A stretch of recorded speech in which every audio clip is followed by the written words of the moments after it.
tahlilan itu wajib enggak, sunnah enggak. Jadi pada saat ada orang meninggal nggak ditahlilin, ya nggak dosa. Kita keluarga nggak mampu, terus keluarga meninggal, terus nggak mau kita, nggak apa-apa. Nggak usah berpikir nggak enak sama tetangga, sama orang, nggak usah. Ya nggak usah bikin aja, kenapa? Belum tentu apa yang kita minta itu baik buat kita. Belum tentu apa yang kita minta sesuai dengan kemampuan kita. Pada saat Allah kabulkan, tapi tidak Allah tolong, kan jadi permasalahan. Akhirnya kan, mohon maaf, mungkin orang itu kan jadi malu kan.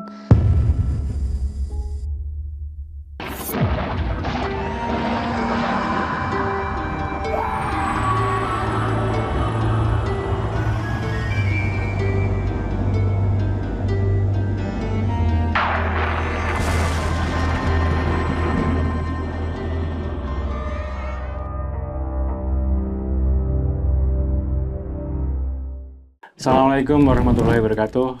Kembali lagi bersama saya Bade dari channel Jelajah Malam. Kali ini kita kedatangan tetangga nih, nggak jauh-jauh dari studio. Beliau adalah Pak Malik. Apa kabar Pak Malik? Alhamdulillah, sehat, baik. Syukurlah. Pada malam ini Pak Malik akan menceritakan tentang apa ini? Ya, seputar keseharian saya kali ya, sebagai pemandi jenazah lingkungan. Itu suka dukanya, plus hal yang sering dibicarakan itu masalah tahlilan. Sebenarnya tahlilan itu boleh apa enggak sih itu? Oh, siap, Gitu. siap. Oke, Pak Malik. Dan bagaimana jawabannya? Mari kita simak bersama-sama.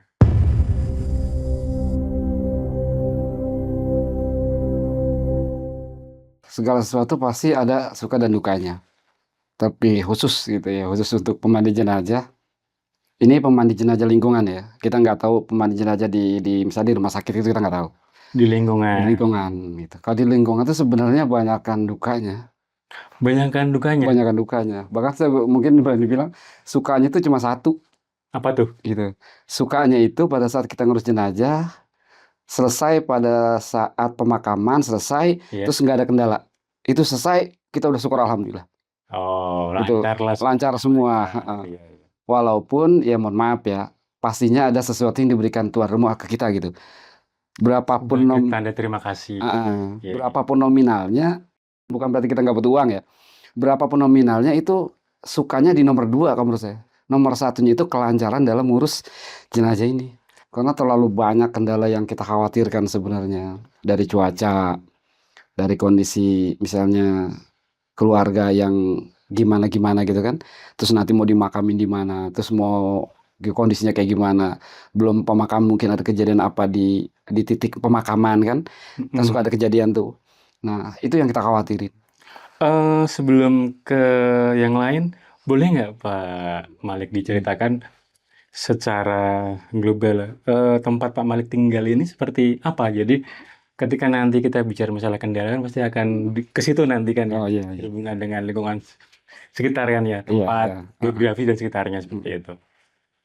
Kalau lingkungan kita sih ya umumnya ya gimana ya? Artinya satu bentuk wilayah yang untuk pemakaman itu memang ada aturan main ya. Ya, ya. Ada aturan main, ada administrasi dan lain sebagainya lah. Karena kebetulan daerah kita kan yang udah daerah rame gitu. Ya khusus di tempat saya karena saya tinggal di Depok ya. Nah, saya tinggal di Depok. Kebetulan memang di tempat saya itu lahan pemakaman tuh terbatas. Dan juga dalam satu titik tuh bisa berapa RW gitu, artinya banyak ininya, sehingga dibuatlah peraturan yang gitu, yang boleh atau dibolehkan untuk dimakamkan di sana itu hanya masyarakat yang mempunyai alamat setempat, KTP domisili setempat. domisili setempat. Oh. Itu pun ada peraturan baru bagi orang yang baru pindah dari wilayah luar ke situ, sebelum 5 tahun itu belum boleh dimakamin di sana gitu. Walaupun sudah menjadi warga situ secara Walau KTP. sudah menjadi secara KTP. Oh, gitu. Jadi kalau sebelum 5 tahun nggak bisa. Terus kalau ya kita nggak tahu kayak meninggal itu kapan. Benar. Ketika meninggal ternyata orang tersebut meninggal sebelum 5 tahun di situ, terus Itu ada administrasi berbeda dengan orang yang punya domisili di sana setelah 5 tahun. Untuk perizinannya. Untuk perizinannya itu setahu saya sekarang udah sampai mencapai 10 jutaan. Itu. Untuk apa ya? itu tadi mendahulukan warga setempat gitu. Mungkin arahnya ke sana ya. Iya, iya, iya. Karena saking banyaknya pun sekarang ini untuk kita yang domisili pun udah apa ya, ditumpuk gitu istilahnya. Dengan dengan makam lama tapi dari keluarga ya. Oh, tapi masih keluarga. Masih keluarga gitu. Oh, gitu. Makanya pada saat kita izin ke pengurus makam, itu ditanya itu dulu, maksudnya ada keluarga yang udah di makam di sini nggak gitu. Gitu. Nanti kalau ada dilihat tahunnya, misalnya udah 6 tahun ke atas, maka ditumpuk di sana. Iya, iya. Nggak di makam baru karena emang lahannya udah minim lah sekarang ini. Oke, Pak Malik, menarik. Karena mohon maaf ya, karena saya akhirnya menggambarkan di tempatnya Pak Malik dengan tempatnya saya di Jawa sana, ya kan? Mungkin ini berbeda-beda, Pak. Iya, iya, benar. Di tempat saya itu jarang banget ketika terjadi ada penumpukan ataupun tadi ada nominalnya. Iya. Nah, di tempat Pak Malik ini secara rinci itu seperti apa, Pak Malik? Yang pertama kita ada izin makam ke apa ya namanya, petugas jaga makam. Ada juga kita uang lelah untuk yang gali kubur. Iya, Itu gali makam. Itu ada di sana. Belum lagi ya urusan apa ya, kain kafan dan lain sebagainya. Iya. Itu pastinya. Jadi ada beberapa administrasi. Terus tadi kalau yang di luar domisili ya sekian, kalau yang dalam domisili ya perizinan sekitar 7 sampai 800 lah. Nah, tapi kan ini semua sudah dirapatkan ya? Iya. Di apa namanya, di Menjadi kesepakatan bersama. Oke. Berarti semua orang khususnya di tempatnya Pak Malik pasti sudah tahu dong ya? Oke. Tahu. Dan berarti kalau orang yang memang domisili sana itu habis semuanya, maksudnya total pengeluaran ketika ada orang meninggal tuh berapa, dan orang yang bukan domisili sana itu berapa, Pak Malik? Oh iya. Antara yang domisili dan bukan sebenarnya hanya aja di perizinan aja yang 10 juta tadi. Ini untuk perizinan untuk makamnya. Gitu. Kalau untuk gali sama. Kalau untuk kain kafan ya, karena kain kafan kan kita beli ya harganya harga pasar. Paling yang memandikan inilah yang kadang sering di apa ya, yang nggak bisa kita targetkan gitu. Iya. Ini nggak bisa kita. Kadang orang ngasih sekian dan sekian ya kita ya nggak bisa gimana gitu. Tergantung yang keluarga yang kena musibah. Iya kayak gitu. Itu aja yang membedakan gitu. Iya. Cuma gini, sebagai kalian di sinilah saya bilang. Di tempat saya kan kebetulan saya kurang lebih ada 3 RW ya yang kebetulan saya bergerak di sana. Satu RW itu ada sekitar ada yang 5 RT, ada yang 6, ada yang 7. Nah, setiap RT ini berbeda-beda cara penanganannya masalah pendanaan. Ada yang diambil dari dana bulanan. Nah, satu warga tuh kena sekian. Nanti pada saat yang keluarga meninggal, maka pihak RT yang menangani semua masalah biaya. Jadi seandainya ada seseorang yang memang tidak mampu, terus keluarga meninggal, dia aman karena untuk pemakaman pengurus jenazah dari memandikan sampai pemakaman dia aman. Free. Tidak kena biaya. Karena ditackle oleh pihak RT, kepengurusan RT gitu. Tapi ada juga yang enggak Berarti gitu. itu sebentar, maaf, itu iuran per bulan. Per bulan, diambil dari iuran bulanan. Itu. Tapi ada pihak RT yang memang sih bulannya dia kecil gitu, artinya dibanding yang tadi. Tapi pada saat kita ada musibah, itu nggak ada tackle-an gitu. Artinya saat kita nih, misalnya kita nggak ada uang, keluarga kita meninggal, itu benar-benar kita bingung. Karena ya semuanya kan biaya gitu. Terus kita dari mana, sedangkan kita nggak ada biaya dari RT, nggak ada ini. Itu ada kayak gitu. Ini yang saya agak-agak miris di tempat saya, ada beberapa walaupun nggak semua, tapi ada beberapa gitu. Ya mudah-mudahan dengan adanya saya ngomong gini mungkin ke depan ada perbaikan atau kasihan untuk warga yang kemudian kena musibah dan dia bagian ekonominya kurang mampu lah gitu ya. Itu sering-sering kita nemu kayak gitu soalnya. Nah, terus kalau terjadi seperti itu atau kebetulan ini yang orang meninggal ini ternyata tidak mampu secara finansial, terus penyelesaiannya caranya seperti apa, Pak Malik? Sebenarnya sih kita kurang paham juga ya, kadang-kadang mungkin urunan antara tetangga atau mungkin biasanya sih kayak yang saya alami ya, Mhm. kita pinjam-pinjam ke keluarga, ke tetangga kayak gitu. Itu, artinya dari pihak Oh. pengurus lingkungan tuh nggak gimana-gimana gitu, nggak ada inisiatif gimana gitu. Ini saya berani cerita kayak gini emang saya mengalami waktu Ya ya ya. almarhumah ibu saya. Oh. Ini saya cerita Iya iya. pengalaman pribadi jadinya Ah, gitu, iya iya, heeh. gitu. Ini yang luar biasa, makanya saya jadi pikir kok kayak gini ya, ini gimana cara ngatasinnya gitu. Alhamdulillahnya saya secara pribadi ya kebetulan saya ada adik gitu ya. Mhm mhm. Kita patungan antar keluarga dan selesailah hari itu. Gimana kalau orang nggak punya keluarga dalam artian mungkin ini keluarganya sedikit, Mhm. terus mereka emang bener lagi nggak ada uang. Ini gimana kan gitu. Iya iya iya iya. Ini kan Heeh. kendala banget itu. Iya. Walaupun kalau untuk ini ya tetap sih selama ini mah nggak ada yang nggak diurus ya, tetap ada yang urus. Cuma kepung dalamnya kita nggak ngerti gitu. Dia cari dana dari mana atau gimana itu yang kita nggak tahu. Oh iya sih. Mm-mm. Ya tetap diurus Tetap dan akhirnya diurus, selesai, selesai. tetapi mungkin secara prosedural mungkin agak mungkin kurang gimana gitu ya. Agak ribet lah kalau Agak gitu, ribet gitu ya. agak ribet kayak gitu. Maksudnya kayak gitu, Mas Badai. Iya iya. Terus di tempat saya nih, seorang pengurus jenazah lingkungan kan disebutnya Amil gitu. Iya iya. Heeh. Dan Amil ini tidak mendapatkan apapun. Artinya begini, Amil adalah orang yang dibutuhkan di masyarakat, Mhm. tapi tidak mendapatkan perhatian apapun dari pihak manapun sampai hari ini.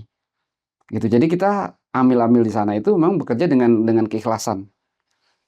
Gitu. Karena emang nggak ada perhatian. Gitu. Saya kasihannya seorang Amil pada saat yang meninggal, Mhm. dia 5 menit aja telat datang. Bisa aja datang tuh jam 7 pagi. Jam 7 lewat 5 belum datang, itu yang ada di situ kan udah resah gitu. Mhm. Heeh, RT, lingkungan gitu. Kok Amilnya belum datang gitu ya. Terus belum datang 10 menit makin resah. Gitu. Artinya kita sangat sangat ditunggu gitu. Tapi pada saat Amil ini mungkin ada keperluan, ini nggak ada perhatian. Gitu. Heeh, Oh, makanya gitu. syarat menjadi Amil atau menjadi pengurus jenazah di lingkungan itu ada tiga mental yang dibutuhkan. Mental pertama harus berani, artinya berani menghadapi mayit gitu. Nah, pasti kan beda ngadepin mayit dengan ngadepin orang yang biasa gitu kan. Mhm. Itu dia harus punya keberanian, itu yang pertama. Yang kedua, dia harus punya mental tuh berani menghadapi sesuatu yang bersifat gaib gitu. Bisa ada kejadian-kejadian, entah dia mimpi ketemu apa atau melihat kejadian apa berkaitan dengan kepengurusan jenazah gitu. Nah, tapi dua ini seberat-beratnya bisa dilatih, bisa dibiasakan, Bisa dibiasakan. bisa dibiasakan gitu. Artinya karena saya juga awal itu takut yang namanya menghadapi jenazah itu saya takut. Terus dengan hal yang bersifatnya gaib itu pun saya takut gitu. Belum lagi kan hadapin maaf ya namanya jenazah pasti kan mengeluarkan apa ya bau atau sesuatu lah. Iya iya. Nah kan itu juga butuh mental. Nah kalau ini bisa insya Allah kita atasi. Yang nggak bisa saya atasi itu Iya. ini mental yang ketiga. Apa itu Pak Malik? Gitu. Untuk menjadi pengurus jenazah lingkungan atau menjadi amil, dia harus siap nggak punya pekerjaan tetap. Gak punya pekerjaan tetap. Ya, apapun. Dia harus siap kulit perutnya harus tebal. Karena begitu dia terima sebagai petugas jenazah lingkungan, Mhm. 24 jam waktunya udah milik masyarakat. Oh iya. Ya kan? Karena kematian kita nggak Nggak pernah pernah tahu. tahu. Nah, itu. Iya iya iya. Itu. Saya aja nggak berani keluar rumah yang jaraknya sekitar 1 jam lebih. Kita mau keluar rumah nih. Kalau saya hitung jaraknya bolak-balik itu bisa 1 jam, saya berani. Tapi kalau udah lebih dari 1 jam saya berpikir. Karena khawatir kayak itu. Iya iya iya. Gitu. Dan ini kan apa ya? Jadi kita serba salah gitu. Kita mau kerja ya nggak tenang. Kita mau dagang juga nggak tenang lain sebagainya. Tetapi apakah sebelumnya itu kayak gini nih Pak Malik nih. Mm-mm. Dari pemerintah apakah pasti dong ada pendataan dong untuk di lingkungan ini amilnya ini. Oke, pasti. Kemudian setelah itu ada nggak setelah itu proses kayak ada pelatihan ataupun apapun dari pemerintah tuh ada nggak Hmm, sebelum jadi amil resmi gitu? iya. Di lingkungan saya, biasanya kalau lingkungan, sudah ada misalnya kekurangan amil, itu dari warga pengajuan ke pihak RT. Nanti RT ke RW, RW ke kelurahan, kelurahan mengajukan ke kecamatan. Iya, Diadakan pelatihan. iya. Jadi dipanggil orang yang berminat gitu kan. Nanti ada pelatihan di kecamatan. Saya juga pernah ikut ke pelatihan di kecamatan. Cuma masalahnya gini Mas Budaya, pelatihan di kecamatan itu yang saya alami ya, itu hanya dari jam 8 sampai setengah 11 dan 1 hari. Sehari doang. Sehari doang. Dan materinya semua dibahas. Logikanya apa yang kita dapat? Hanya teori nih. Hanya teori. Artinya kan kita mesti mematangkan jadi wakilnya amil setempat. Ya, Ya kan? ya. Untuk bisa mematangkan. Nah, pada saat kita ikut amil yang ada, kan otomatis kita terganggu dengan aktivitas kita sehari-hari. Entah kita kerja, kita dagang, atau usaha apapun. Nah, di sana lah akhirnya macet. Gitu. Contoh kecil, saya dulu ikut kuli bangunan. Ngenaikin nih. Gitu. Nah, karena saya niat ingin belajar ngurus jenazah, jadi saya bilang nih ke tukangnya, kalau ada yang meninggal saya tinggal. Dia bilang iya. Anehnya waktu itu saya kerja 1 bulan dan setiap minggu ada yang meninggal. Otomatis kan kita tinggal pekerjaan. Iya. Mana hari itu kita persiapan mau ngecor, artinya besok ngecor nih. Kita persiapan semua. Pagi saya mau jalan berangkat kuli itu ada yang meninggal, kan saya tinggal. Artinya tukang kan jadi ngecor sendiri, kan nggak bisa. Nah, karena kondisi ini sering kayak gini, akhirnya saya nggak pernah diajak lagi oleh tukang gitu. Iya, Ya kan? iya. Artinya kan mengganggu ekonomi saya, Iya. sedangkan saya punya keluarga. Iya. Nah, gitu. Karena kalau ini karena kita dorong dari hati, ya akhirnya kita ngambil ke urusan jenazahnya. Gitu. Nah, maksud saya kayak gini, untuk orang-orang yang punya kapasitas gitu, tolong perhatikan amil atau pengurus jenazah lingkungan. Mereka juga punya keluarga. Mereka mengorbankan keluarganya, mereka mengorbankan waktunya, Iya. gitu, untuk masyarakat. Gitu, untuk masyarakat. Ya, kita nggak bicara gaji gitu ya. Ya terserahlah lingkungan mau memperhatikannya seperti apa gitu. Tapi tolong perhatikan mereka gitu. Gitu, perhatikan. Mohon maaf nih Pak Mm-mm. Malik.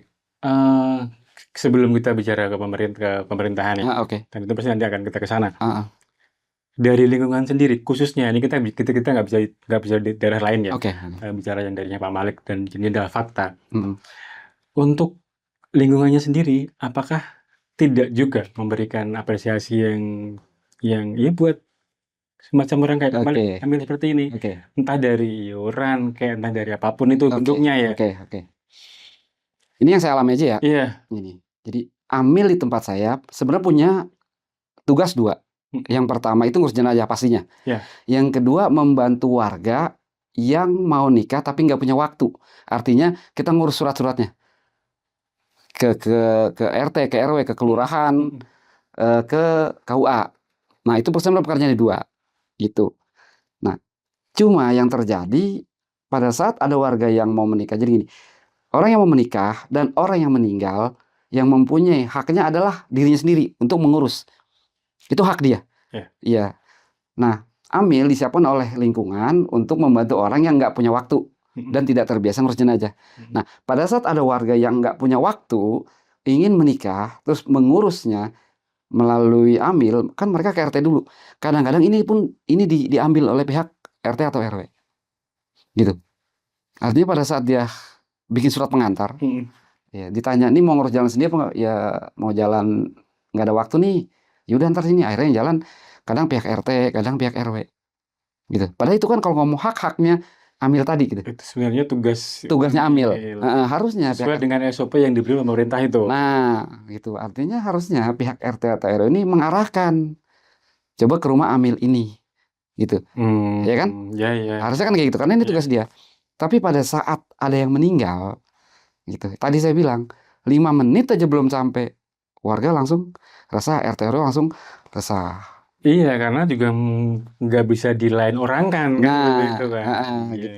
Kita juga nggak mengingkari bahwa ini kan hak yang mau nikah atau ini. Kita juga tahu. Artinya kalau emang pribadi yang mau jalan silakan hak. Bahkan pemerintah pun menyarankan untuk jalan sendiri kan. Kita pun sama gitu. Pun masalah orang meninggal. Meninggal itu hak keluarga. Bukan haknya amil, tapi hak keluarga. Tapi pada saat keluarga tidak terbiasa, maka dia menyerahkan kepada amil. Maka pada saat mau memandikan kan ada ijab kabul. Menyerahkan. Gitu. Nah, ini yang kadang agak cungklang di lingkungan gitu. Jadi maksud saya berikan itu hak dia. Hak dia gitu. Tapi selama ini yang Pak Malik alami, ketika ada orang meninggal, kebanyakan ataupun sedikit atau sebagian besar ini, eee, ke Amil? Kalau yang meninggal, Ya, ya amil kalau meninggal, sebagian besar ya? sebagian besar diambil gitu. Ditambah lagi karena amil itu tidak mendapatkan perhatian Mhm. dan tidak mendapatkan apa ya bahasanya, mungkin intensif kali bahasanya ya, Iya iya iya. sehingga orang-orang yang bergerak di sana motivasinya uang. Karena orang meninggal kan nggak setiap hari, setiap minggu, setiap bulan. Iya Dan dia punya kebutuhan. iya. Maka pada saat ada yang meninggal, mohon maaf gitu, sedikit ada arah ke biaya. Artinya dia akan mendapatkan uang bahasa kasar gitu. Mhm mhm. Nah, sehingga ada oknum Mhm itu yang mempelajari ngurus jenazah mhm. dan dia apa ya namanya? Beriklan kemana-mana ke semua lingkungan, masuk ke lingkungan Iya. dengan dana yang di bawah yang biasa, Oh, malah di bawahnya? di bawahnya, biar dia dapat ini. Dan dia menghubungi pihak pengurus, misal ke RT, ke Heeh RW gitu. heeh. Iya. Contoh kecil misalnya, sini contoh aja.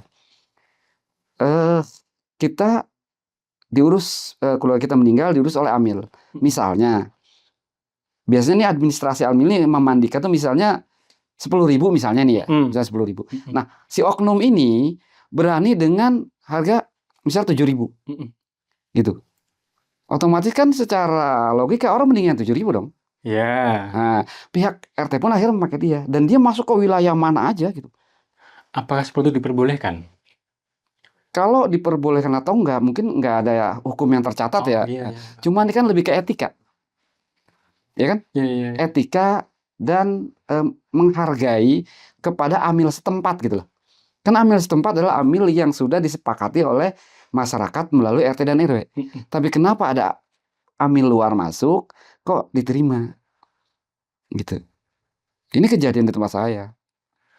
Ya cukup aneh sih. Nah, Bagi saya cukup aneh karena itu. ini kan, apa ya, sebuah sebuah ya boleh dikata ini sebuah kegiatan atau pekerjaan yang sebenarnya tidak semua orang bisa Iya, dan, ini butuh sebuah mental lebih iya. dan kalau ujung-ujungnya dan niatnya mencari uang ya ini sebenarnya Oh, aneh. Tapi terjadi ya ini di ini lingkungan saya ada. oh, Bahkan lebih ekstrimnya gini Mas Budi. mhm Oknum nih di tempat saya ada 2. mhm. Oknum yang satu ini dari luar luar kampung lah ya. Ya, Nah, dia masuk ke wilayah mana aja dengan melalui RT dengan harga yang di bawah umumnya. iya, Sehingga banyak sana. Gitu. Wilayah saya tuh ada beberapa RT yang dipegang sama dia. Dan anehnya pihak pengurus RT dan mohon maaf tokoh agama setempat mendukung. Itu yang ekstrem pertama. mhm Yang kedua, ada seseorang yang mohon maaf ya, yang saya tahu seseorang ngurus jenazah itu dia belajarnya dari kenek dulu. mhm Ya kan? Nggak langsung jadi petugasnya, nggak mhm. jadi tukang gitu. Nah, dia nggak Kenek pernah maksudnya pembantu ya? pembantu, Bukan kenek, mobil bukan ya? bukan pembantu, Pembantu gitu ya? heeh, Iya. pembantu amil, Iya iya. heeh. Nanti Nah, biar orang nggak salah salah salah oke, tangkap nih, ya, oke. heeh, iya. Orang ini tidak pernah menjadi pembantu pengurus jenazah setempat. Mhm mhm Belajar hanya lewat YouTube mhm dan modal berani. mhm. Terus mengklaim ke lingkungan bahwa dia adalah seorang pengurus jenazah. Padahal sering saya tahu bahwa dia emang belum mampu. Itu. Saya tahu persis dan orang juga banyak belum tahu mampu. Cuma tadi karena motivasinya dana, Iya iya. dia memaksakan diri dan mengklaim bahwa pokoknya kalau wilayah ini ada meninggal harus saya, nggak boleh si anu gitu. Yang ekstrim lagi setelah oknum ini ya gini, kalau orang meninggal atau keluarga kan nggak peduli siapa yang memandikan. Mhm Nah, karena dia maju atas dorongan dari pihak ini, majulah dia. Nah, lalu pihak keluarga memberikan ucapan terima kasih. mhm. Dan nominalnya ternyata tidak sesuai dengan yang umum. Nah, orang ini berani teriak di forum. Di forum arisan, di orang banyak teriak, berani teriak. Bahkan bilang, kemarin saya mandiin si Anu, cuma sekian, itu bukan di forum. Kemarin saya tahlilan di sini, cuma enggak apa dikasih tentengan cuma 1. Ini kan luar biasa. Uh, saya sebenarnya agak shock ya, karena sangat sangat berbeda dengan kebiasaan di tempat saya, Pak Hmm. Malik ya. Jadi iya, termasuk tadi apa tahlilan? Ya, itu. Jadi, si hamil juga mengurus tahlilan sampai berapa Jadi hari gitu ya? kebetulan Amil Atau ini gimana? Tugasnya Amel bukan? oknum ini ya yang tadi Amil yang belum pernah jadi pembantu ya. Mhm, mhm. Jadi diminta untuk memimpin tahlilan. Di tempat saya Mhm. suka ada tahlilan gitu. Iya, iya. Untuk tahlilan. Nah, di tahlilan ini biasanya kalau hari ketiga atau hari ketujuh kan suka ada tentengan tuh. Di sini apa? Disebutnya tentengan gitu ya? Iya, Apa berkat itu? dibilangnya berkat gitu, tentengan. Oleh-oleh lah ya dari Oleh-oleh, dari kan dari suka ada makanan tuan rumah minum, gitu ya. Kalau di hari ketiga dan tujuh suka ada oleh-oleh untuk semua jamaah gitu maksudnya. Iya, iya. Bukan hanya yang Iya, iya, mimpin, iya, iya. Cuma karena emang di kebiasaannya kalau pemimpin tahlil itu diberikan lebih banyak daripada jamaah yang ada.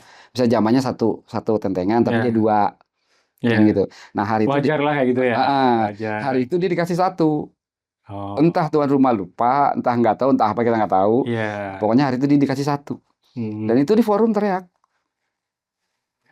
Gitu ya. Itu artinya sebenarnya saya tidak menyalahkan juga ya untuk amil seperti ini ya. Artinya Iya. yang jadi kayak macam perang rupiah. Iya, iya. Jadi semacam persaingan antara pengurus jenazah. Sebenarnya saya nggak menyalahkan karena emang dari pihak mungkin apa ya, yang terkait emang tidak memperhatikan. Iya, menjadi akhirnya menjadi apa ya, bom waktu atau menjadi ya muncul hal seperti ini gitu Gitu. kan ya.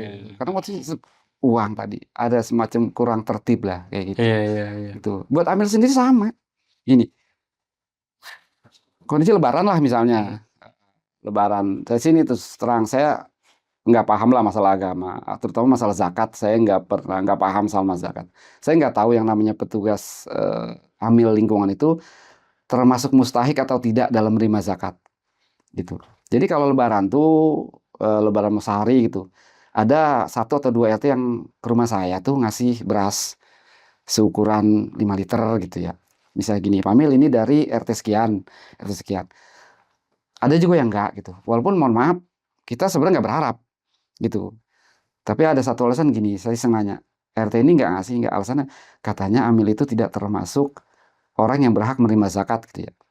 Oke lah, karena saya emang nggak ngerti, ya udah gitu. Saya juga nggak tahu berapa.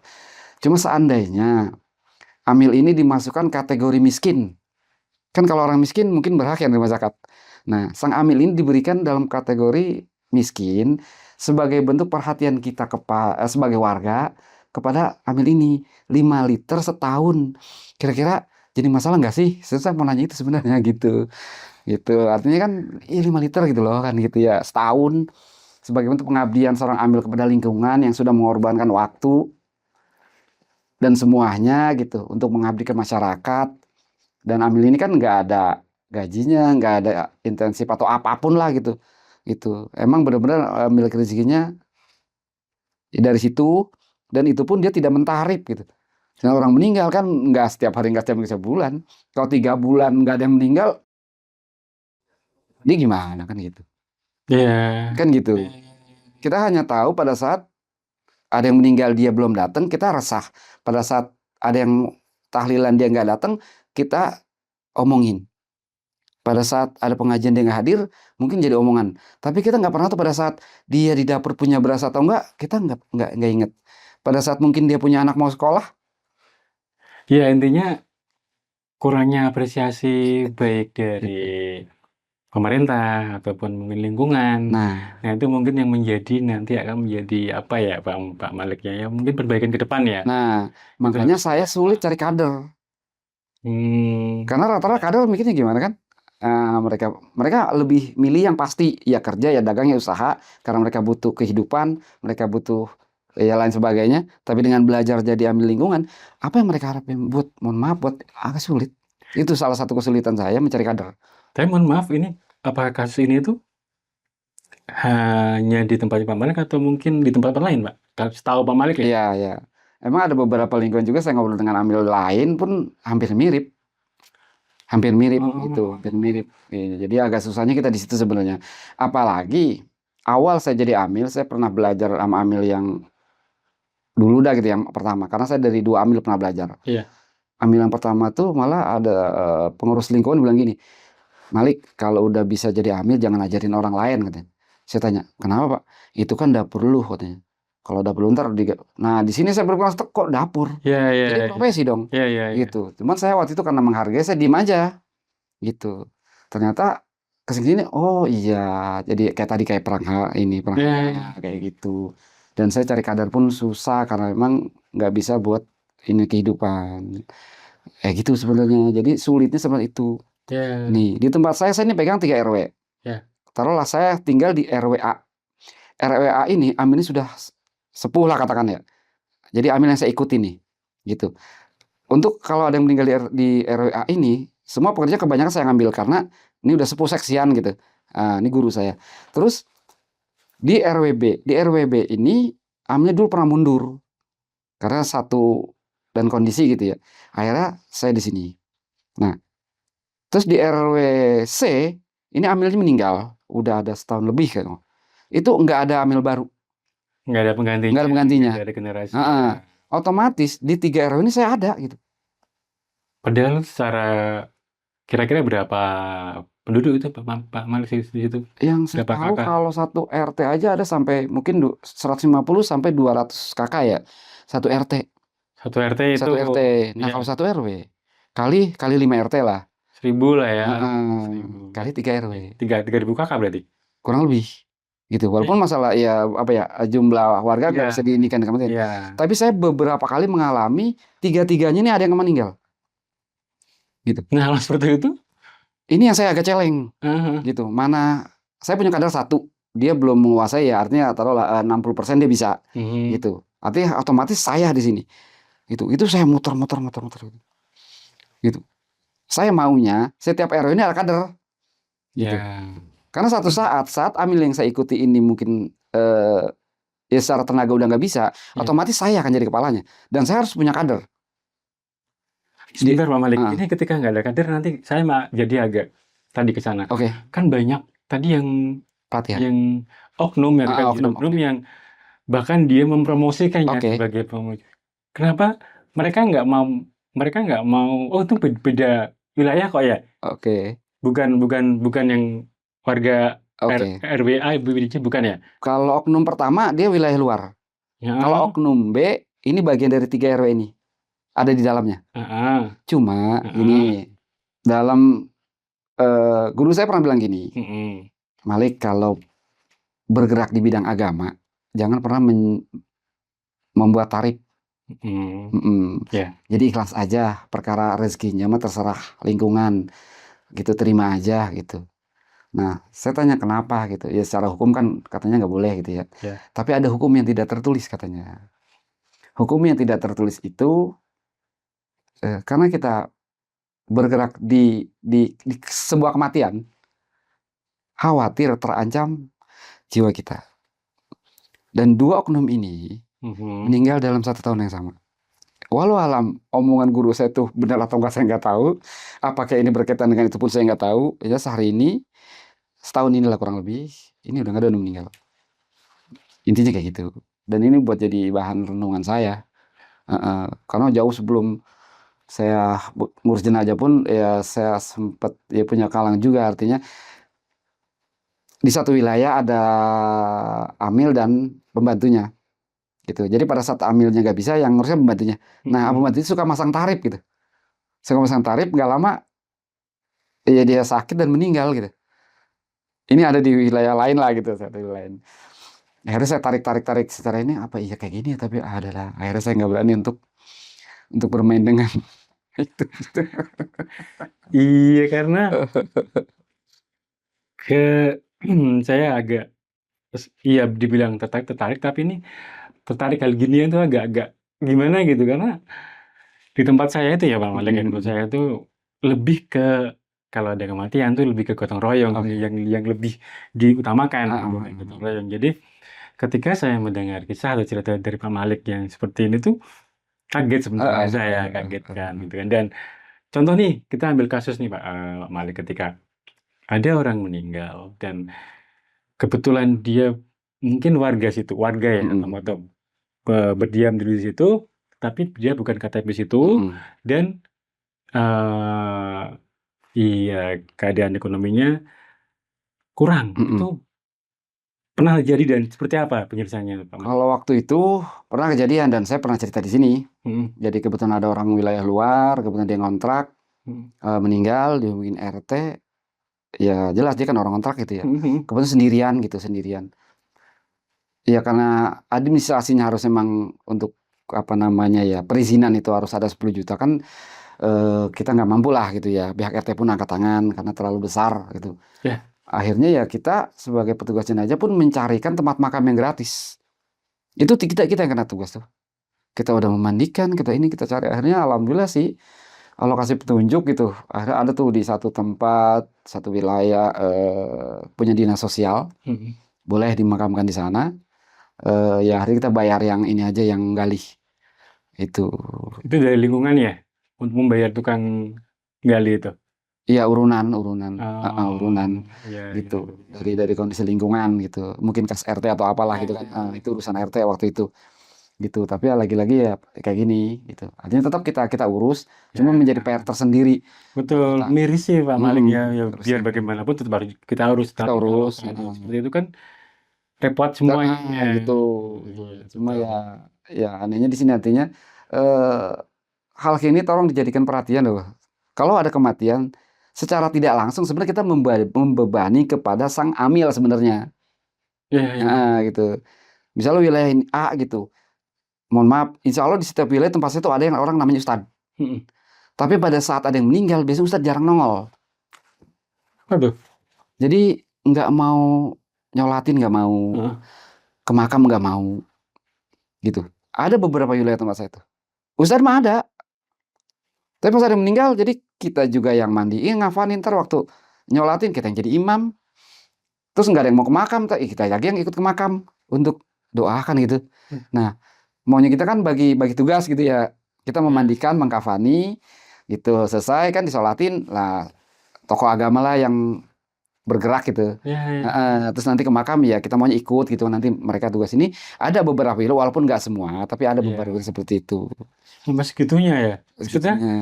kalau di tempat saya Pak Malik ya. Heeh. Jadi gini, kalau ketika ada orang meninggal, Mhm, terus taruh kata kita nggak kelihatan di tempat mhm, orang meninggal, kita nggak ikut gotong royong, kita mhm. nggak ikut kerja bakti gali makam, Heeh. pokoknya intinya kita nggak kelihatan aja. Iya.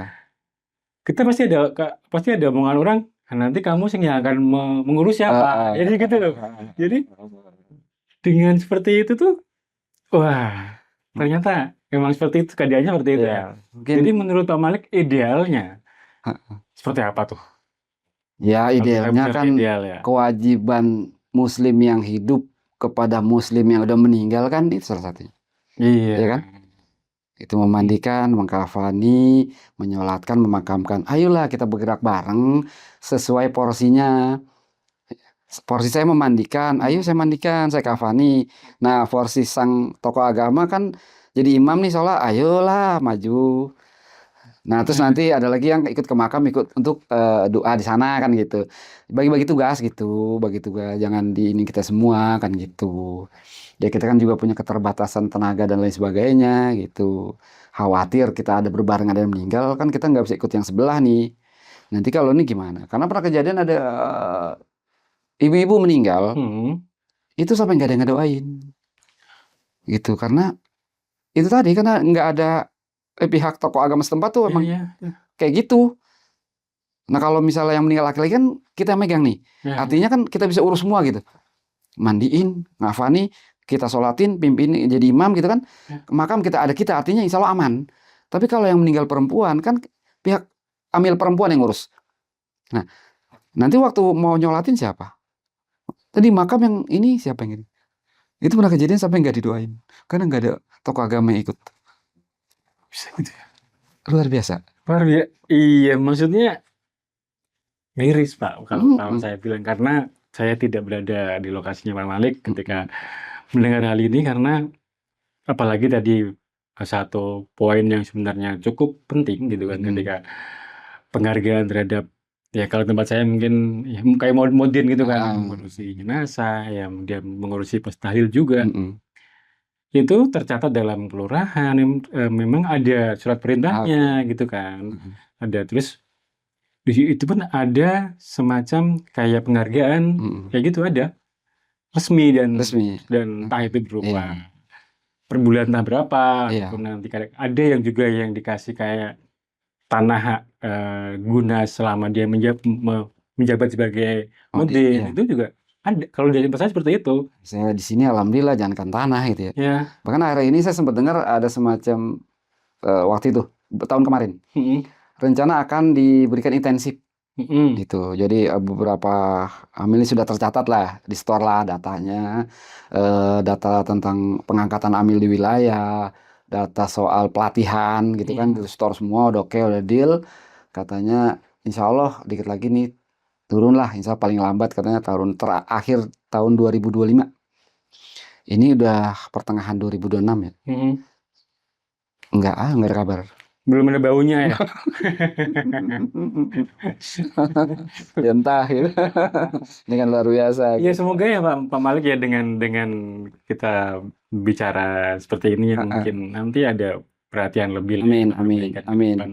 amin. Pun tadi saya juga apakah ketika tadi kayak ketika terjadi kasus seperti tadi apakah wah ini ada orang meninggal tapi tidak kita harus mencarikan ya yang paling sederhana aja pakaian dia alias kain kafan dan sebagainya. Mm-mm. Kan dia tidak punya nih Iya, dan apakah ketika pemerintah setempat yang paling kecil aja kayak kelurahan itu nggak bisa untuk kita ngomong ke sana atau nembung ke sana itu nggak bisa juga atau gimana kalau sampai seperti hari itu? ini belum saya dengar ya gitu. Jadi Oh, kalau untuk kain kafan biasanya itu tadi ada pihak oke. RT yang menyediakan, itu Mhm. pun diambil dari iuran bulanan. Oh, Heeh, berarti masih ada lah ya dari ada, RT lah ya. tapi nggak semua. Tapi ada juga RT yang nggak menyediakan itu. Nah, kalau nggak ada yang nggak menyediakan terus gimana?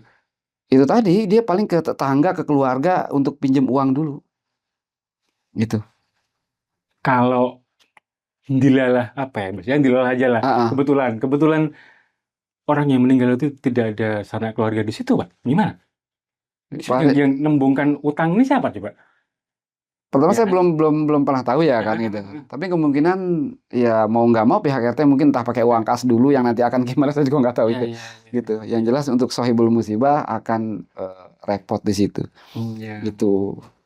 Eh, Pengalaman saya pribadi pernah ada jadi ada satu keluarga besar Mhm, kebetulan ini non muslim gitu. Yang muslim hanya yang meninggal sama satu anak yang paling tua laki-laki. mhm.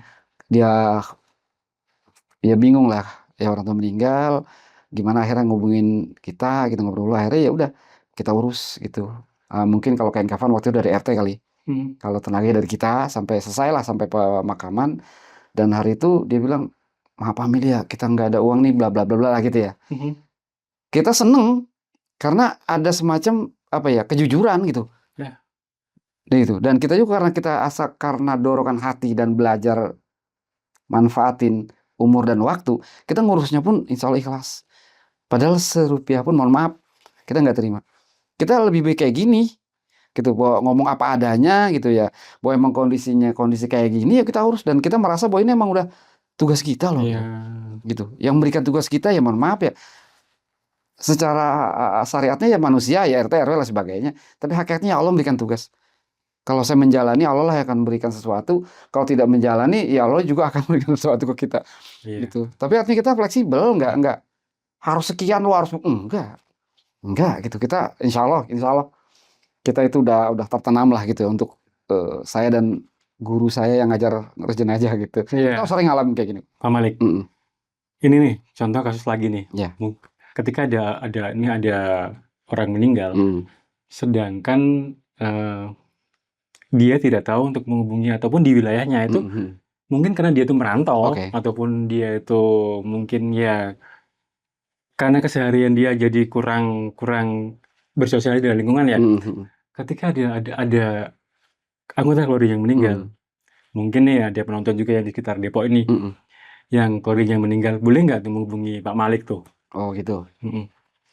Begini Mas Badai, Mm-mm. saya niat ke diri saya bahwa saya udah nggak punya hak dalam hidup. Artinya saya siap menerima tugas apapun. Karena kebetulan Allah menjadikan saya sebagai petugas eh, jenazah. Saya siap membantu buat siapapun, dimanapun dan kapanpun. gitu. Dan nggak usah berpikir tentang ekonomi. Selama saya sehat, selama saya panjang umur, dan saya bisa menjangkau wilayah itu, saya siap. Amin. Saya siap. Itu. Yang kedua, dari awal saya jadi amil, saya punya 2 keinginan. Mm. Mudah-mudahan di sini bisa saya sampaikan ya. Keinginan pertama yaitu pengkaderan, karena ini menjadi hal yang sangat penting, tapi kurang minat. Permasalahan yang tadi. Jadi mudah-mudahan dengan saya ngomong begini, ada ya teman-teman di luar, khususnya di wilayah saya, yang mau atau berminat untuk menjadi pemandi jenazah berikutnya. Saya siap untuk menularkan apa yang saya tahu gitu, dan itu gratis. Kaderisasi gitu. Saya siap untuk bantu itu. Yang kedua, keinginan saya pengen punya kain kafan gratis. Gitu. Saya dari dulu udah pernah mengusahakan lewat jalur cari donatur, lewat yayasan ABC ada yang mengajarkan begini, tapi sampai hari ini alhamdulillah hasilnya masih 0. Gitu. Jadi kalau di sini penonton JM setia yang semuanya mendalokasi berkah, mungkin gitu ada yang ingin berbagi, Allah titipkan rezeki yang lebih gitu, ingin berbagi, mungkin bisa bantu saya menyiapkan kain kafan gratis untuk keluarga yang kurang mampu gitu, dan bisa disalurkan lewat Jelajah Malam. Insya Allah nanti kalau untuk penyalurannya, insya Allah kita dokumentasikan. Terbuka ya, Pak. Terbuka kita tuliskan. Itu cita-cita saya ya. Mudah-mudahan lewat ini bisa terwujud gitu. Ini keinginan lama saya sebenarnya. Siap, Pak Malik. Gitu mudah-mudahan. Gitu kan. Karena memang Pak Malik ya, tadi kembali yang tadi bahwa ternyata kasus yang seperti itu juga terjadi. Terjadi dan jujur buat saya pribadi ini ya tadi saya miris dan kaget.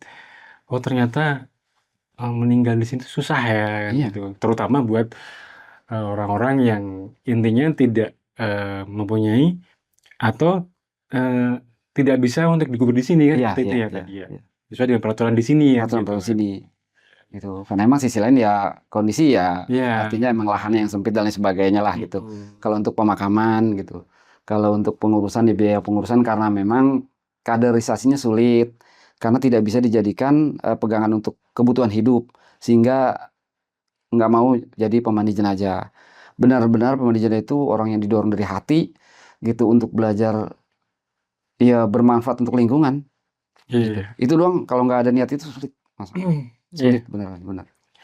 Betul sini ada sedikit pertanyaan menggelitik nih Pak Malik nih. Kalau di tempat saya yang memang notabene ataupun kebetulan kalau ada orang meninggal itu pasti ya nggak pasti tapi sebagian besar itu ada tahlilan. Oh iya. Nah kalau di sini itu seperti apa itu? Kakak pengen tahu. Untuk tahlilan di wilayah sama, di tempat saya juga ada, walaupun nggak semua.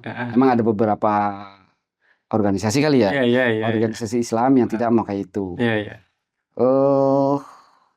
Sebenarnya gini, di tempat saya itu udah jadi polemik sebenarnya tahlilan itu. Gitu. Tahlilan itu kalau mungkin 10 tahun ke belakang ya. Tahlilan itu murni mendoakan orang yang meninggal dan menghibur keluarga yang ditinggalkan gitu. Mungkin 10 tahun yang lalu atau 15 tahun yang lalu. Tapi saat ini tahlilan menjadi ajang mohon maaf ya. Menjadi ajang panggungnya orang yang itu dikatakan mungkin mohon maaf sedikit tokoh agama kali gitu ya. Kita bicara oknum ya ini. Oknum tokoh agama menjadi panggung mereka. Kenapa saya ngomong begini? Karena mereka selalu tampil di situ, gitu. Dan bukannya ada memang tugas mereka Malik. Oke, saat berbicara tentang tugas, maka mungkin keikhlasan terlihat, tapi yang sering dibicarakan itu kadang-kadang gitu, yang nggak jauh dari tentengan, yang awal tadi kita bilang bahwa di tempat saya tuh, paham ada relasi di situ. Gitu.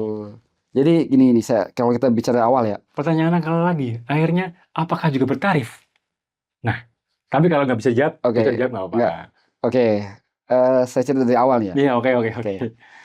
Tahlilan secara hukum kan sunnah nggak, wajib nggak. Ini saya buat buka aja karena ada beberapa yang sering ngomongin masa tahlilan nih. Jadi rancuh gitu. Tahlilan itu wajib enggak, sunnah enggak. Jadi pada saat ada orang meninggal nggak ditahlilin, ya nggak dosa. Iya. Kita keluarga nggak mampu, terus keluarga meninggal, terus nggak mau kita, nggak apa-apa. Nggak usah berpikir nggak enak sama tetangga, sama orang, nggak usah. Ya nggak usah bikin aja, kenapa? Doa yang diharapkan adalah dari anak, dari keluarga. Cukup selesai sholat, doakan, selesai. Ya. Kalau ada rezeki lebih, pengen manggil orang, minta tolong kumpul, terus mereka baca doa. Nah, selesai mereka baca doa, kita ada rezeki nih berupa air minum, berupa makanan, kita berikan ke mereka. Ya silakan. Ya. Karena mereka datang ke tempat kita, kan mereka udah korbanin waktu. Nah, waktu untuk istirahat, harusnya waktu untuk keluarganya, tapi kita minta waktunya. Nah, untuk mengimbangi, kita ada sedikit makanan, minuman, ya kita berikan mereka sebagai ungkapan terima kasih, gitu. Tapi itu kalau ada, kalau nggak ada jangan dipaksakan. Ya. Itu kan hukumnya gitu. Jadi buat yang bikin tahlil silakan, yang nggak bikin tahlil pun nggak masalah. Mudah-mudahan dengan begini nggak jadi permasalahan lagi. Iya. Pun buat orang yang mungkin mampu nih, ngeliat orang yang nggak mampu nggak bikin tahlil, jangan diomongin. Si anak kok meninggal sepi-sepi aja nggak bikin tahlil, terus enggak, jangan. Kecuali kita membantu dengan sekian rupiah gitu. Oke, kan udah kasih uang kok nggak dibikin, aku tidak masalah itu. Nanti yang kedua, tahlil sekarang yang tadi saya bilang jadi panggung oknum, itu jadi gini. Di tempat saya tuh kalau hari ketiga dan ketujuh selalu ada tentengan. Di samping makanan yang biasa. Hari pertama, hari kedua biasanya sepi, datang hanya segelintir gitu. Dan biasanya tokohnya itu tokoh lingkungan yang kurang tenar, bahasa jeleknya ya. Tapi pada hari ketiga, apalagi yang mungkin orangnya orang kaya lah gitu, atau orang beruang, itu tokoh yang hadir banyak. Masyarakat umum datang pun banyak, sampai anak kecil pun datang. Dan tokohnya yang datang nggak satu. Ini fakta ini. Fakta ini saya ngomong. Oke. Nggak satu, kalau datang satu oke. Datang bisa 3, 4, 5. Otomatis kan beban keluarga kan satu orang kali 2 bungkus, 2 tentengan. Kalau datangnya 5 udah 10 gitu. Ntar malam keempat kan nggak ada tentengan tuh, sepi lagi. Ini oknumnya nggak ada lagi gitu, nggak ada lagi. Nah, ntar malam ke-7 kan ada tentengan lagi. Ini oknum nih datang lagi, banyak lagi dengan segala macam atribut keagamaan, mohon maaf, gitu. Artinya ya mohon maaf gitu. Kan jadi kayak orang berpikir ini. Tadi marahin lagi sama netizen. Beneran ini ya, kan gitu, iya. Fakta ya ini ya. Makanya tadi ada ungkapan tadi, saya mimpin tahlil kok cuma dikasih tentengan 1. Karena ya entah ini sebuah kebiasaan, saya nggak ngerti. Tapi ini yang terjadi. Artinya gini, mudah-mudahan ini jadi ya itu tadi perbaikan ya. Jangan bebani masyarakat dengan tahlilan. Saat mereka ada, oke. Saat mereka nggak ada, jangan diomongin. Saat mungkin satu wilayah dan mungkin dia mampu, biarkanlah tokoh agama setempat yang bertugas gitu. Kalau kita mau datang di hari yang 1, 2, terus di ke-4 gitu, untuk mengcover, khawatir saat itu nggak ada ustadz tempat atau tokoh tempat yang berhalangan. Jangan datangnya dipasin banget malam ke-3, malam ke-7. Kelihatan banget ya itu. Maka saya pribadi, saya buka di sini, saya rada males untuk datang tahlilan di malam ke-3 dan ke-7. Wah, ini Pak Malik datang hanya tentengan nih, gitu ya? Itu karena mungkin orang nggak bergerak gitu ya, atau mungkin pihak keluarga nggak bergerak, karena saya adalah orang yang memandikan jenazah. Mungkin mereka senang saya datang. Tapi saya pribadi, kalau saya datang kan saya dikasih tentengan, daripada tentengan buat saya mendingan buat yang lain. Makanya saya datangnya. Kalau malam pertama saya jarang datang karena saya capek gitu. Karena saya malam kedua. Nah, paling terus naik ke-4 atau ke-5 gitu. Di 7 dan 3, mohon maaf, saya emang memposisikan diri untuk tidak datang, walaupun saya ada waktu. Gitu, karena bukan nggak berterima kasih, tapi ya saya nggak bisa bantu apa-apa kepada yang meninggal. Mungkin dengan tidak hadir saya bisa mengurangi tentengan. Kayak gitu. Yang harus keluar gitu. Walaupun 1 palingnya 20.000. Nah, kan gitu. Harus gimana ini? Ini saya buka-bukaan sini lah. Buka-bukaan aja biar orang Depok gitu. Terus ini mungkin beda ya. Kalau di sini teknisnya. Kalau tahlil, kalau yang akhirnya mengadakan tahlilan, ini untuk tamunya ini diundang atau otomatis mereka suka datang, Pak? Kalau yang di sini loh. Kalau tahlilan enggak. Jadi bebas siapa aja mau datang. Siapa aja. Karena bahasanya takziah tuh nggak perlu diundang. Cuma mereka mengingatkan, ini malam keberapa ya gitu. Gitu, gitu yang jadi yang ininya. Mm-mm. Karena ya saya yakin walaupun saya belum pernah dengar gitu. Saya yakin di lingkungan saya pada ada insya Allah yang bilang, "Ini Amili kemana kok nggak pernah hadir, kok nggak jarang datang," gitu. Saya yakin. Karena emang tuh udah menjadi pembahasan gitu, menjadi pembahasan. Cuma di sini ya saya berikan alasan, ketidakhadiran saya salah satu alasan itu. Nah, bicara tentang tahlil nih ya Pak Malik nih. Mm-mm. Tahlil kan adalah wujud dari doa ya. Oke, oke. Nah, tadi kan sempat tadi kita sebelum syuting kan kita ngobrol bahwa malu berdoa. Mm-mm. Nah, itu maksudnya itu seperti apa itu Pak Malik? Iya. Malu berdoa adalah anggapan sebagian pendapat kecil gitu. Artinya gini, doa itu menurut saya ya, mohon maaf ini, menjadi dua titik. Titik pertama, doa adalah satu bentuk permintaan kita kepada Allah Subhanahu wa taala sebagai bentuk bukti bahwa kita membutuhkan Allah gitu. Maka ada yang menyampaikan berdoalah sebanyak-banyaknya gitu. Sebagai bentuk kita nih makhluk lemah, maka banyaklah berdoa. Tapi juga ada yang berpendapat bahwa berdoa itu malu itu. Malu dalam berdoa ini adalah satu pendapat, satu keyakinan seseorang yang sudah mempunyai sesuatu yang berbeda. Kenapa? Karena orang yang malu berdoa lebih banyak membaca dirinya, lebih banyak menyadari bahwa nikmat Allah itu sudah sebegitu banyak yang kita terima. Sehingga kita malu untuk meminta. Yang ada saja belum bisa kita syukuri, ini masih harus minta lagi. Gitu. Jadi lebihnya mungkin lebih ke arah ke level yang agak tinggi kali ya gitu ya. Jadi ada pendapat seperti itu gitu. Contoh kecil aja ya, ini saya cerita singkat aja, sekedar contoh biar gampang dicerna. Iya. Saya adalah seorang gembel yang tiap hari main di tempat sampah untuk mencari rongsokan untuk saya jual dan saya untuk makan.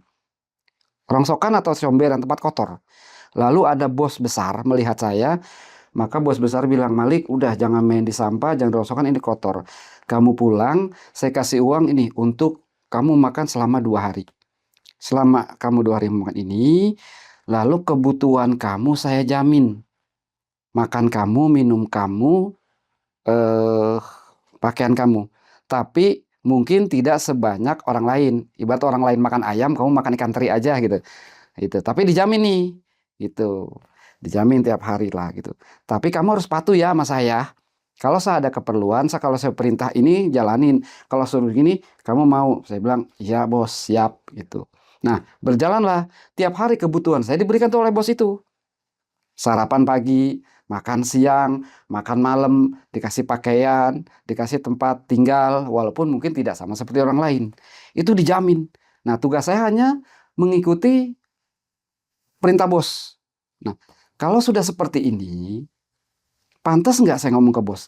"Bos, teman saya punya motor bagus tuh bos, beliin saya dong bos." Gitu. Terus teman saya juga punya pakaian bagus bos, celananya bagus, bajunya bagus, beliin saya dong bos gitu, saya pengen kayak dia gitu. Terus kendaraannya juga bagus bos gitu, rumahnya bagus gede, tolong dong bos beliin saya kayak gitu. Kira-kira omongan saya pantas nggak ke bos saya? Tidak pantas dong. Nah, harusnya saya ngomong gitu malu nggak? Malu. Itu penyadaran bahwa saya adalah seorang gembel yang ditolong, diselamatkan oleh sang bos besar, harus punya rasa malu untuk minta lebih. Karena apa yang bos berikan ke saya udah sedemikian besar gitu. Itu pun belum bisa berterima kasih dan belum bisa membantu bos secara full. Belum bisa patuh secara full, kok sudah punya permintaan yang di luar kemampuan kita, di luar level kita, Di luar kebutuhan kita. di luar kebutuhan. Gitu. Artinya di sini timbul rasa malu harusnya. Iya. Nah, inilah yang saya maksud malu untuk berdoa. Bukan nggak punya kebutuhan, punya banyak, tapi lebih disarankan kepada rasa malu sehingga kita sedikit agak ngerem untuk yang namanya doa. Bahkan guru saya menasihati gini, "Malik, kalau pengen punya sepatu bagus, jangan minta sepatu sama Allah." Terus caranya gimana guru? Caranya itu syukurin kakinya dulu. "Ya Allah, makasih engkau berikan saya kaki komplit. kaki kuat, bisa dipakai jalan, bisa dipakai kerja, dipakai usaha. Sambil kita usaha-usaha kaki kita syukurin dulu kakinya. Allah juga tahu kalau kita butuh sepatu gitu katanya. Jangan minta sepatunya dulu. Kalau minta sepatunya, terus Allah kasih sepatunya, tapi kakinya Allah ambil, sepatu mau buat apaan? Mau tenteng-tenteng gitu bahasa guru saya gitu. Saya tafakurin, iya juga ya. Jangankan Allah ambil kakinya ya, Allah ambil kekuatannya artinya mungkin kita sakit keseleo lah gitu ya. Sepatunya buat apa? Iya juga. Nah, jadi kalau meminta sesuatu syukurin dulu yang ada. Itu pesan guru saya begitu gitu. Ini berkaitan dengan permintaan ya. Iya, iya. Jadi syukuri dulu yang ada. Allah juga tahu kita punya kebutuhan. Kita makan tempe syukuri. Alhamdulillah hari ini bisa makan, ada tempenya, perut kenyang, sehat, jadi darah daging bisa kerja. Padahal kita pengen makan ayam gitu. Nanti akan Allah kasih ayamnya. Itu kalau kata guru saya begitu berkaitan dengan doa plus kita juga nggak pernah tahu Mas Badai. Saat kita minta A, sebenarnya A itu baik apa kita nggak pernah tahu, Iya. ya kan? Nah, kita mau pergi keluar, ada kegiatan rencana, kita pengen cuaca cerah atau hujan. Ya Allah, tolong berhentiin hujan, saya ada urusan. Padahal kita nggak pernah tahu tuh, kalau Allah turunkan hujan, itu baik atau enggak buat kita nggak tahu. Iya. Kalau cerah pun kita nggak pernah tahu. Siapa tahu hujan sebagai bentuk rencana Allah mencegah kita keluar agar di luar tidak terjadi apa-apa. Harusnya kita mungkin, mohon maaf, mudah-mudahan nggak terjadi. Harusnya kita ada musibah di luar jadi enggak kan gitu dengan perantara atau sebab turunnya Hujan. hujan. Kita nggak pernah tahu gitu. Yang pasti apa yang Allah berikan kepada kita itu yang terbaik buat kita. Dan apa yang Allah kasih nggak pernah salah. Itu. Jadi itu yang ditanamkan. Nah, ini nyambung nih dengan hal yang pernah saya alami nih Mas Badai ini. Apa tuh Pak Malik? Ya mudah-mudahan nih penonton dan semua yang denger ini nggak mengkait-kaitkan saya dengan sosok ulama besar. Jangan, karena saya bukan siapa-siapa dan bukan apa-apa. Tapi hampir mirip gitu, hampir mirip. Insya Allah kalau yang dua bisa paham gitu. Gini Mas Badai. Di tempat saya, kalau bulan suci Ramadan itu ada satu kegiatan di mana setiap malam ganjil di 10 hari terakhir. Malam 21, 23, 25, 27 dan 29. Itu ada iktikaf di masjid atau musola. Iktikaf, ya. Yang saya tahu gitu, ada yang namanya disebut malam Lailatul Qadar. Malam yang lebih baik daripada 1000 bulan kalau nggak salah begitu. Jadi banyak iktikaf. Jadi selesai tarawih itu biasanya kan jam 9-an. Nah, itu mulai setengah 10 itu mulai banyak yang hadir tuh. Dari tokoh agama, tokoh lingkungan, dari teman-teman yang seusia saya mungkin yang emang dekat sama agama lah gitu. Sampai anak-anak pokoknya masjid rame gitu. Rame, bahkan beberapa tahun tuh ada yang donasi nasi Padang gitu, lau-lau gitu pokoknya untuk sahur, jadi sahur bareng sekalian gitu, saking ininya. Itu setiap malam ganjil selalu rame. Di 1 tahun gitu, saya nggak sebut tahunnya tahun berapa dan kapan ya. Ini di malam 23. Malam 23. Malam 23 gitu. Kebetulan saya memang di lingkungan tuh kalau bulan Ramadan tuh suka bantu temen buat siaran gitu. Iya. Bangunin orang sahur. Iya. Itu biasanya mulai jam 2. Gitu. Biasalah sahur, Bapak Ibu bangun gitu. Yang penting buat saya mah berisik aja gitu, yang penting orang nggak kesiangan gitu. Nah, hari itu pun sama, jam 2 kurang 5 saya ke masjid. Ya, saya tahu kalau itu malam 23. Karena udah jam 2, udah saya ke mikrofon. Mikrofon itu kan umumnya di depan. Iya, Di di mimbar pengimaman. ya. Mimbar, benar. Gitu. Otomatis kan saya jalan di depan mereka nih yang lagi pada iktikaf. Karena mereka nih tokoh-tokoh dan saya nih kecoa masjid gitu ya. Otomatis malu kan? Risih gitu kita jalan di depan mereka gitu. Aduh, saya bukan siapa-siapa kok gitu. Saya risih gitu. Tapi karena udah mau jam 2 mau nggak mau, udah saya jalan. Semua saya jalan itu sambil nengok ke mereka gitu. Aduh, nggak enak nih gitu. Anehnya, sekilas saya lihat di kepala mereka tuh ada sesuatu. Maksudnya? Ada gambar gitu di kepala mereka.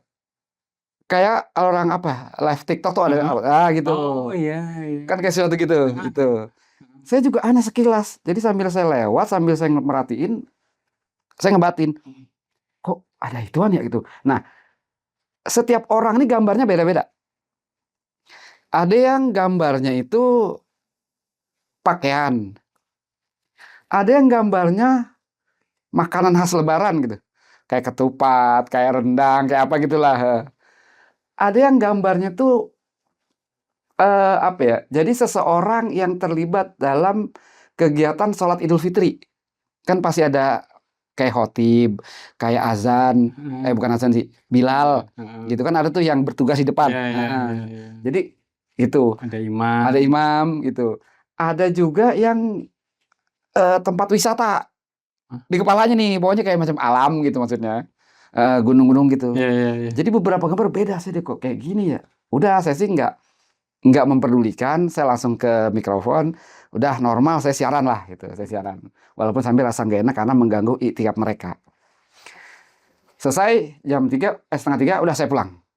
Habis cerita nggak ada kejadian apapun. Di hari raya karena saya biasa dilibatkan untuk mintain apa amal tuh. Mm-mm. Saya mintain amal, kebetulan saya ditempatkan di lantai 2 gitu. Udah saya mintain amal, mulailah nih waktu sholat gitu. Saya nggak tahu nih imamnya siapa karena saya di atas nggak kelihatan. Yang saya dengar di pengeras suara itu begini, ada pengumuman gitu bahwa ini kita sholat Idul Fitri, nanti diawali dengan 7 takbir.